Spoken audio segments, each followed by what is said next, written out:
মকর সংক্রান্তি তো চলে এলো, তাই আমরা এখানে হচ্ছে পিঠা বানাবো আজকে। তার জন্য নারকেল লাগবে।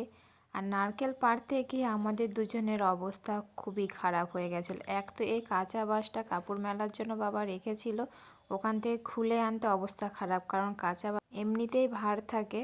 তার উপরে দুটো নারকেল পেরেছিলাম আমরা, তার মধ্যে একটা নষ্ট বেরোলো আর একটা ভালো বেরিয়েছে। এই দেখো আমার পুচ্চু সোনাটাকে, ও একটা পুরো নারকেলটাকে উঠিয়ে নিয়ে, যত বড় ওই নেই তত বড় নারকেলটাকে উঠিয়ে নিয়েছে।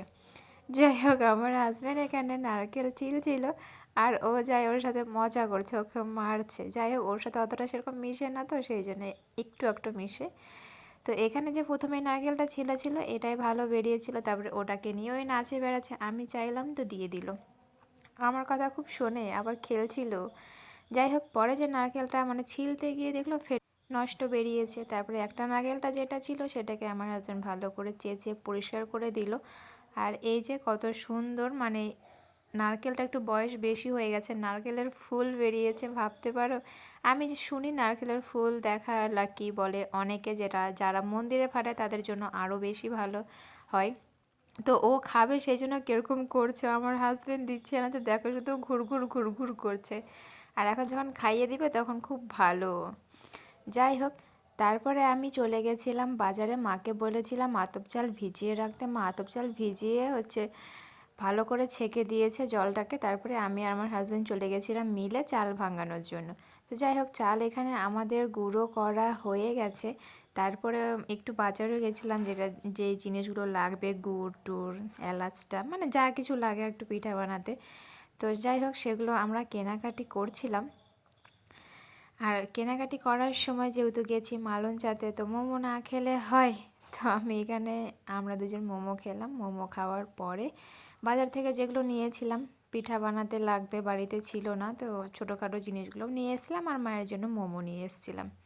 তারপরে আমি তো এখন এখানে পিঠা বানাতে বসে গেছি, তো আমি যতটুকু করার করছি, পরে মা আসবে। আমি এখানে খেজুর গুড়টাকে হচ্ছে গুঁড়ো করে নিচ্ছি, কারণ নারকেলটার সাথে হচ্ছে খেজুর গুড় দিয়ে ভাজবো। নারকেল ভরে যেটা পুলি পিঠা হয়, সেটা আমি একবারে না 3 রকমের পিঠা বানাবো। চুষি পিঠা, তারপরে হচ্ছে পুলি পিঠা যেটা নারকেল ভরে হয়, আরেকটা হচ্ছে সরা পিঠা। তো আলাদা আলাদা করে বানাবো না, তিনটেই একসাথে 3 রকম করে দিয়ে দিব। তো যাই হোক, এখানে আমার খেজুর গুড় হচ্ছে গুঁড়ো করা হয়ে গেছে।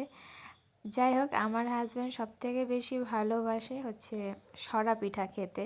তো সরা বানানোর তো জিনিসটা ছিল না আমাদের, সেই জন্য পাশের বাড়ি বৌদির ওখান থেকে আমি নিয়ে এসেছিলাম। চলো, এখানে এখন নারকেল আর গুড়টাকে ভাজা যাক। মানে পুরোপুরি রেসিপিটা তোমাদের সাথে এখানে শেয়ার করার কিছুই নেই, নর্মালি পিঠে বানাতে যে কেউ পারে। না, সবাই পারে না, কথাটা ভুল বললাম আমি। যাই হোক, এখানে নারকেল আর গুড়টা আমার ভালো করে একটু হালকা করে ভেজেছি, বেশি না, মানে নাড়ু যেভাবে বানায় সেভাবে তো একদমই না, জাস্ট হালকা।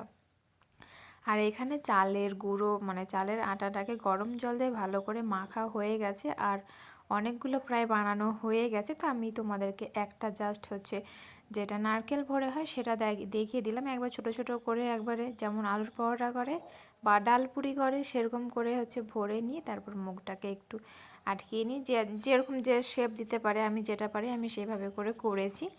আর যেটা হচ্ছে চুষি পিঠা বলে, ওটা লম্বা লম্বা মা করেছে আর আমি এটা করেছি। এই যে আমি এতগুলো এখানে বানিয়েছি। আর দুধ সেরকম বেশি ছিল না, 1 লিটারই ছিল মাত্র। বাজারে গিয়েও দুধ পাইনি, আর প্যাকেটে দুধ নিব বাটে ভুলে গেছিলাম, আর বাজারে যাওয়া সম্ভব ছিল না। তাই এখানে হচ্ছে 1 লিটার দুধের মধ্যে বানিয়েছি। তো এখানে চুষি পিঠা, নারকেল ভরে পিঠা সেটা দেওয়া হয়ে গেছে দুধের মধ্যে।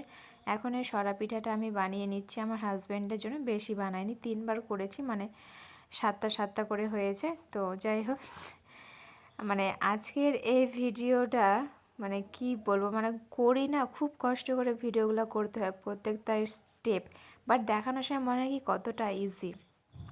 আর ভিডিও করার লোক না থাকলে তো আরোই অসুবিধে। যাই হোক, এগুলো আমার মাকে বলেছিলাম মোবাইলটা ধরতে, তো মা করেছিল।